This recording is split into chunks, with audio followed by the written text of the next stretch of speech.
My name is Charles Babb. I am the founder and I would guess the executive producer of Fairchild Consortium, which is a video game and immersive experience studio.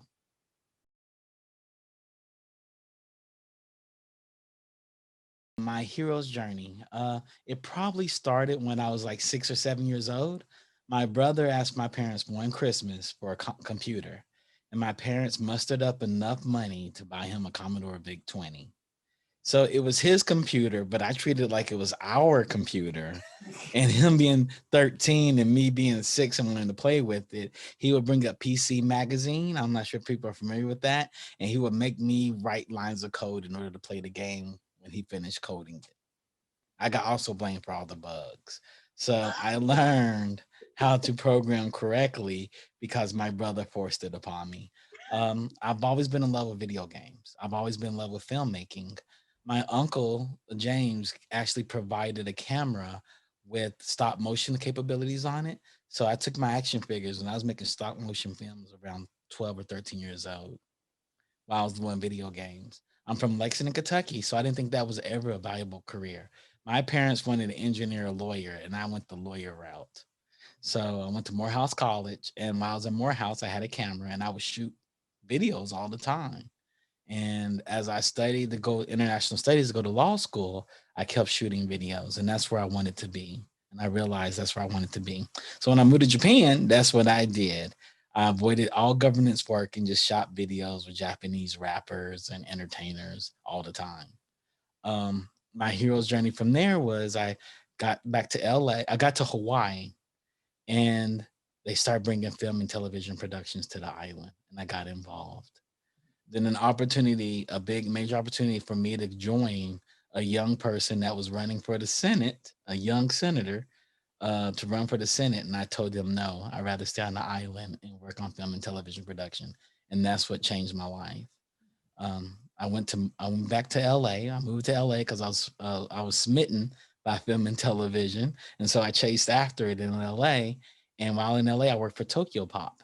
And while at Tokyo Pop, I ended up becoming the producer for their film, television, digital media department, where we made TokyoPop.com, which was a MySpace clone for anime and manga lovers, which are comic books.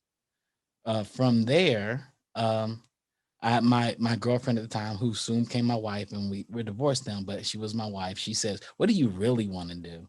And I said, "I want to make video games." So I went to grad school to make video games. And at grad school, I learned how to make video games. And ever since, I've been in that world. It's been roughly about 15 years now. I've been in that world. And I started out making games for girls at a studio called Gorilla Systems Corp. We made All Star Cheer Squad, and I worked on the WB's project called The Click, and we made it for the Nintendo DS. And from there, I went to Guitar Hero, and then I worked for PlayStation in their Visual Art Service Group. The Visual Art Service Group was a very unique group because they were the internal art house for PlayStation, and they were more cinematics, environments, and character models. And I was the game producer they brought in. So I had a strict background in game. Most of the people there had a background in film and television. And so I brought both my passions together. From there, I ended up going to Spark Unlimited. I shipped the video game there. Then I went to AR and VR. And ever since then, I've been in AR and VR in some capacity. I had one little stint where I left and went to Netflix, and I was the creative producer for global anime at Netflix, which is very interesting because it called beckoned back to my roots with Tokyo Pop and my love for animation and cartoons.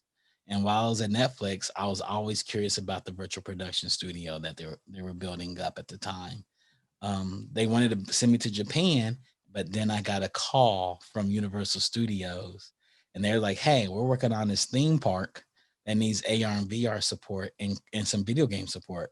Would you come down here and work with it on us?" And I say, "Sure." They said, "We'll tell you about it when you get here." And when they told me what the video game was, I was enamored. It was like, oh my God, I finally hit pay dirt because I've always had the dream of walking into a theme park and seeing my touch in that theme park and people enjoying it. And that is going to happen. And I'm quite excited about that.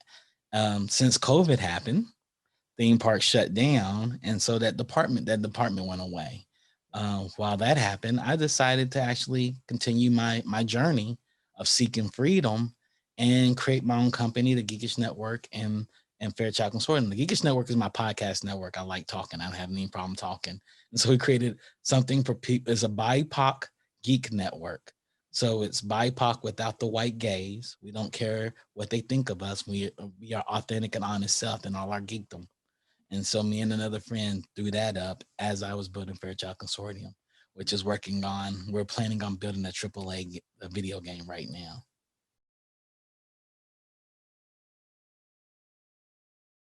Boy, one day you're going to live out all your dreams. So keep dreaming them. Dream a lot. Everything you want to do, you're going to be able to do. And I woke up a couple of days ago. I was like, why haven't I worked at Lego or done something with Lego? I love Legos. I got a house full of Legos. I'm Lego rich over here.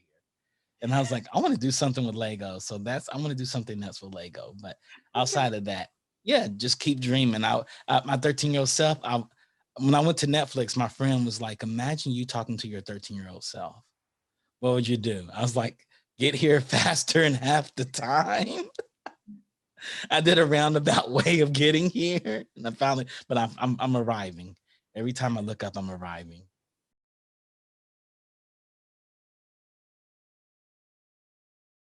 Oh man, the fact that we don't have Black voices everywhere. That is my inspiration. I want to, if I can't be the voice, I want to usher the voice there in every arena. I think we bring a flavor, a sense of flavor to things that nobody else can bring.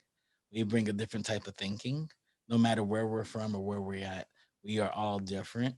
We're not a monolith. But I think being at Morehouse, I realized that, like, oh, you're French and Black. Oh, that's why you're different. But you're same, but different.